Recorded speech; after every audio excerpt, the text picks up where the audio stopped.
Good evening everyone, welcome to civil services study practice set number ये 230 है और ये टेस्ट सीरीज आर ओ के लिए चल रही है। साथ ही यूपीपीसीएस 24 के लिए भी टेस्ट सीरीज चल रही है, उसका भी लाभ उठाते रहिए। तो चलिए स्टार्ट करते हैं। इस टेस्ट सीरीज़ की प्लेलिस्ट बना रखी है, वहाँ पर आप टेस्ट नंबर 1 से लेकर 230 तक पहुँच सकते हैं। डिस्क्रिप्शन बॉक्स में लिंक है उसका। तो पहला प्रश्न है ये ज्योग्राफी का।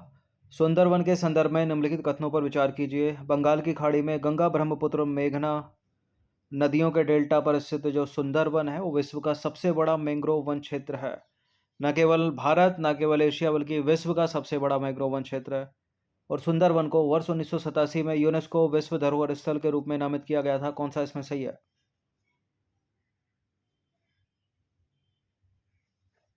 देखिए करेक्ट है दोनों के दोनों स्टेटमेंट, सी है इसका आंसर। तो बंगाल की खाड़ी में गंगा, ब्रह्मपुत्र और मेघना नदियों के डेल्टा पर स्थित जो सुंदरवन है वो विश्व का सबसे बड़ा मैंग्रोव वन क्षेत्र है। और मैंग्रोव जो है पारिस्थितिकी तंत्र एक अत्यंत विशिष्ट परिवेश है जो उष्णकटिबंधीय और उपोष्ण कटिबंधीय क्षेत्रों में भूमि और समुद्र के बीच पाया जाता है।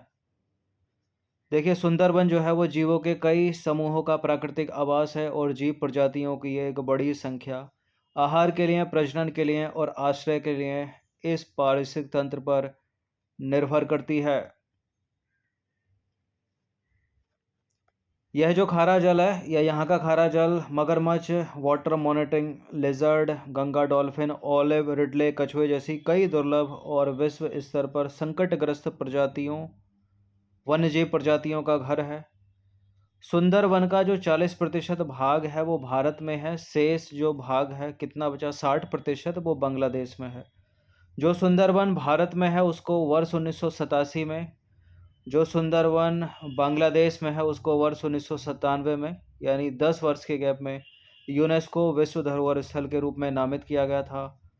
तो दोनों के दोनों स्टेटमेंट सही हो जाते हैं, सी है इसका आंसर। देखिए जनवरी 2019 में रामसर सम्मेलन के तहत सुंदरवन आर्द्रभूमि भारत को अंतर्राष्ट्रीय महत्व की आर्द्रभूमि के रूप में मान्यता दी गई वर्ष 2019 में। ये नंबर इस पर कॉल या व्हाट्सएप करके आप फुल टेस्ट सीरीज प्राप्त कर सकते हैं आर ओ की, जिसमें मिलेंगे आपको फुल टेस्ट। क्वेश्चन नंबर 2 है मॉन्ट्रियल प्रोटोकॉल से रिलेटेड कौन सा स्टेटमेंट इन चारों में से सही होगा? केवल एक ही सही होगा, 3 गलत होंगे। तो मॉन्ट्रियल प्रोटोकॉल पर टेस्ट सीरीज में कई बार चर्चा की है। क्या है मॉन्ट्रियल प्रोटोकॉल? ओजोन जहां है वही करेक्ट हो जाएगा। देखिए यह ओजोन को कम करने वाले पदार्थों या ओजोन का क्षरण करने वाले पदार्थों के उपयोग को समाप्त करके पृथ्वी की ओजोन परत की रक्षा के लिए एक अंतर्राष्ट्रीय पर्यावरण समझौता है। तो बी हो गया इसका आंसर। मॉन्ट्रियल प्रोटोकॉल ओजोन को कम करने वाले पदार्थों के उपयोग को समाप्त करके पृथ्वी की ओजोन परत की रक्षा के लिए एक अंतर्राष्ट्रीय पर्यावरण समझौता है और 15 सितंबर 1987 को अपनाया गया। यह प्रोटोकॉल आज तक की एकमात्र संयुक्त राष्ट्र संधि है जिस पर हर देश द्वारा संयुक्त राष्ट्र के सभी 197 सदस्य देशों द्वारा अनुमोदित किया गया। ठीक है। हिस्ट्री का प्रश्न है, भारत कोकिला के नाम से कौन सी महिला प्रसिद्ध है? भारत कोकिला के नाम से प्रसिद्ध है Sarojini Naidu, Nightingale of India. ये देखिए 13 फरवरी को सरोजनी नायडू की जयंती मनाई जाती है हर साल और उन्हें भारत कोकिला यानी Sarojini Naidu the Nightingale of India के नाम से जाना जाता है। भारत में सरोजनी नायडू की जयंती को राष्ट्रीय महिला दिवस के रूप में मनाया जाता है। सरोजनी नायडू एक भारतीय स्वतंत्रता कार्यकर्ता, कवयित्री और राजनेता थी। उनका जन्म हुआ था 13 फरवरी 1879 को हैदराबाद में और वर्ष 1905 में बंगाल विभाजन के बाद वह भारतीय राष्ट्रीय आंदोलन में शामिल हो गई और ब्रिटिश सरकार ने भारत में प्लेग महामारी के दौरान उनकी उत्कृष्ट सेवा के लिए सरोजनी नायडू को केसर हिंद की उपाधि से सम्मानित किया था। ये उपाधि महात्मा गांधी को भी मिली थी।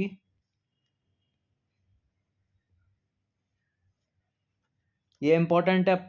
ठीक है। असम हिमालय किन नदियों के बीच में, पंजाब हिमालय किन नदियों के बीच में, नेपाल हिमालय किन नदियों के बीच में? तो तीस्ता और दिहांग नदी के बीच में कौन सा हिमालय है? नॉर्थ ईस्ट वाला पार्ट है तो असम हिमालय होगा। ठीक है, बाकी तो पश्चिम वाले हो गई। ए है इसका आंसर। देखिए तीस्ता और दिहांग नदी के बीच हिमालय को असम हिमालय के नाम से जाना जाता है। सिंधु और सतलज के बीच स्थित हिमालय के हिस्से को पारंपरिक रूप से पंजाब हिमालय के रूप में जाना जाता है, और सतलज और काली नदियों के बीच स्थित हिमालय के भाग को कुमाऊं हिमालय के नाम से जाना जाता है। इन चीज़ों को याद रखिएगा, मैच वैच करने के लिए पूछ लेता है एग्जाम में। पांचवा प्रश्न हिस्ट्री का है। गोल्डन थ्रेशोल्ड नामक कविता संग्रह की रचयिता निम्नलिखित में से कौन है? वही हैं जिनको नाइटिंगेल ऑफ इंडिया के नाम से जाना जाता है, यानी सरोजनी नायडू। बी है इसका आंसर। देखिए, सरोजनी नायडू एक प्रसिद्ध कवयित्री और उन्होंने अंग्रेज तथा उर्दू दोनों में रचनाएं की। वर्ष 1912 में प्रकाशित in the bazaars of Hyderabad उनकी सबसे लोकप्रिय कविताओं में से एक है। उनके अन्य कार्यों में द गोल्डन थ्रेशोल्ड 1905 में आई, द वर्ड ऑफ टाइम 1912 में ही आई, द ब्रोकन विंग। बड़ी ही इंपॉर्टेंट रचनाएं हैं, तीनों याद रखना इनको।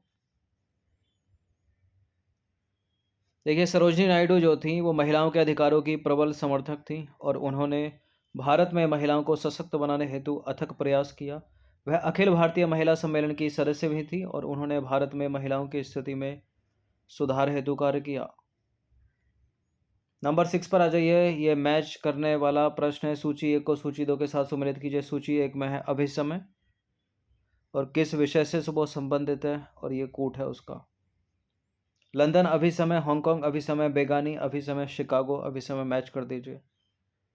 लंदन अभिसमय किससे है? समुद्री प्रदूषण से। हांगकांग अभिसमय ये शिपिंग से है। बेगानी अभिसमय खतरनाक और रेडियोधर्मी कचरा। हांगकांग अभिसमय शिपिंग से है, बेगानी अभिसमय खतरनाक और रेडियोधर्मी प्रदूषण। शिकागो अभिसमय है अंतर्राष्ट्रीय उड़ानों से। तो डी का हो गया 1, ए का हो गया 3, बी का हो गया 4, सी का हो गया 2, तो डी हो गया इसका आंसर। देखिए, लंदन अभिसमय जो है इसे कचरे और अन्य पदार्थों के डंपिंग द्वारा होने वाले समुद्री प्रदूषण की रोकथाम पर अभिसमय के रूप में जाना जाता है। इसका उद्देश्य समुद्री पर्यावरण को मानवीय गतिविधियों से बचाना और समुद्री प्रदूषण के सभी स्रोतों को नियंत्रित करना है। समुद्री जहाज़ों के सुरक्षित और पर्यावरणीय रूप से पुनर्चक्रण के लिए हांगकांग अभिसमय का उद्देश्य यह सुनिश्चित करना है कि जहाज़ों के पुनर्नवीकरण करते समय मानव एवं पर्यावरणीय स्वास्थ्य तथा सुरक्षा के लिए कोई अनावश्यक जोखिम न हो। बेगानी अभिसमय की बात करें तो बेगानी अभिसमय का उद्देश्य खतरनाक और रेडियोधर्मी कचरे के आयात पर प्रतिबंध लगाना और दक्षिण प्रशांत क्षेत्र के भीतर खतरनाक कचरे की सीमा पार आवाजाही को नियंत्रित करना है। शिकागो अभिसमय की बात करें तो शिकागो अभिसमय, जिसे अंतर्राष्ट्रीय नागरिक उड्डयन पर अभिसमय भी कहा जाता है, का उद्देश्य अंतर्राष्ट्रीय हवाई परिवहन की योजना और विकास को बढ़ावा देना ताकि दुनिया भर में नागरिक उड्डयन के सुरक्षित और व्यवस्थित विकास को सुनिश्चित किया जा सके। नंबर 7 पर आ जाइए। पहला साप्ताहिक बंगाली समाचार पत्र समाचार दर्पण प्रकाशित किया गया था। किसके द्वारा प्रकाशित किया गया था? पहला साप्ताहिक बंगाली समाचार पत्र समाचार दर्पण मार्चमैन द्वारा। ऑप्शन नंबर सी है इसका आंसर। देखिए, 1818 में मार्चमैन के नेतृत्व में बंगाली भाषा में दिग्दर्शन मासिक पत्र प्रकाशित हुआ, लेकिन यह पत्र अल्पकालिक सिद्ध हुआ और इसी समय मार्चमैन के संपादन में एक और साप्ताहिक समाचार पत्र समाचार दर्पण प्रकाशित किया गया। ठीक है, तो मार्चमैन आंसर हो जाएगा। इसके बाद वर्ष 1821 में बंगाली भाषा में साप्ताहिक समाचार पत्र संवाद कौमुदी का प्रकाशन हुआ। इस समाचार पत्र का प्रबंध जो है राजा राम मोहन राय के हाथों में था।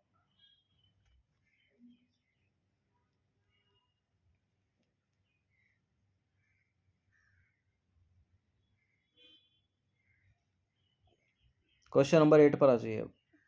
निम्नलिखित पर विचार करेंगे। कुछ गैसें हैं यहाँ पर। Carbon monoxide, methane, ozone, sulphur dioxide. उपरोक्त में से कौन से फसल जैव अवशेषों के दहन के कारण यानी due to the burning of crops के कारण वायुमंडल में निर्मुक्त होते हैं? कार्बन मोनोऑक्साइड निकलेगी, मीथेन, ओजोन, सल्फर डाइऑक्साइड, सारे के सारे निकलेंगे। डी है इसका आंसर। 1 2 3 4।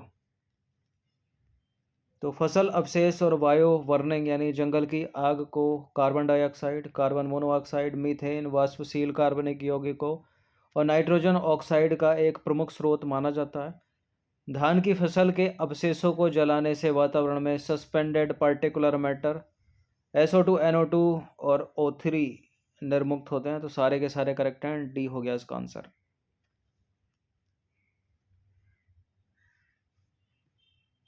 क्वेश्चन नंबर 9 पर आ जाइए। निम्नलिखित पर विचार करेंगे। दो स्टेटमेंट है यहाँ पर। नम एवं दलदली मृदा में फास्फोरस तथा पोटास की कमी होती है।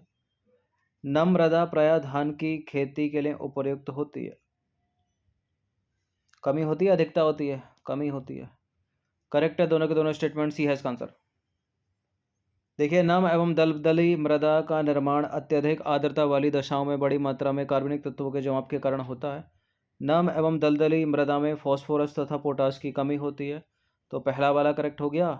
इन क्षेत्रों में अवायवीय दशाओं में मृदा में लौह तत्वों की उपस्थिति होती है। दूसरा वाला करेक्ट है, क्योंकि नम मृदा प्रायः धान की खेती के लिए उपयुक्त होती है और धान के खेतों से निकलती है मीथेन गैस।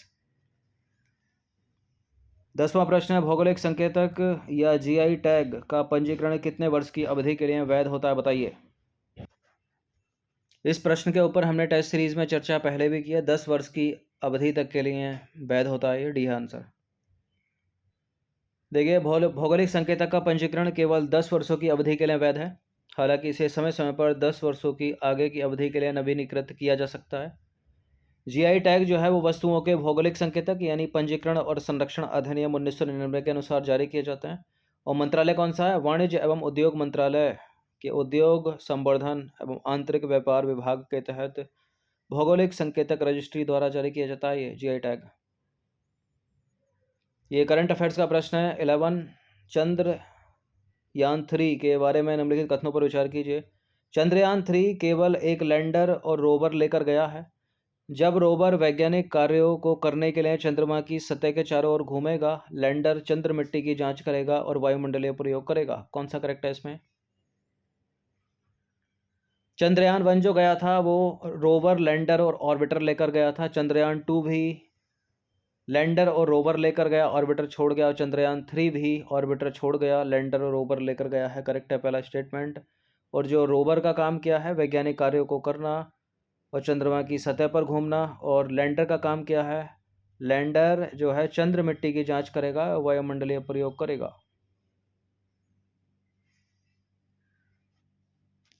ये करेक्ट है दोनों के दोनों स्टेटमेंट, सी है इसका आंसर।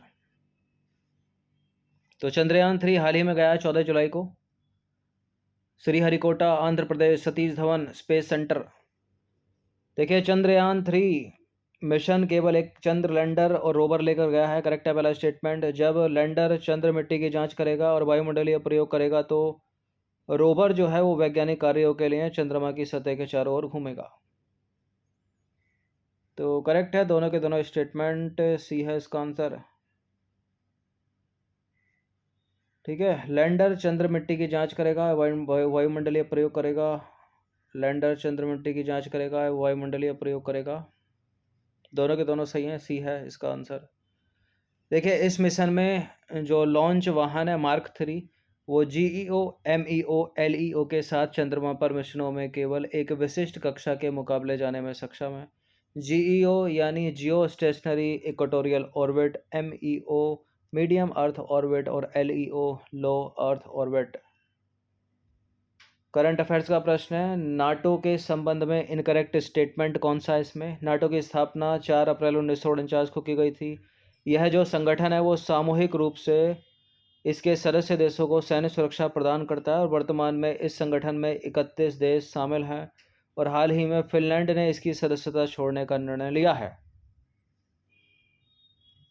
देखिए, हाल ही में फिनलैंड इसमें शामिल हो गया है। फिनलैंड को मिलाकर ही तो 31 हो गए हैं, 23 में शामिल हुआ ये।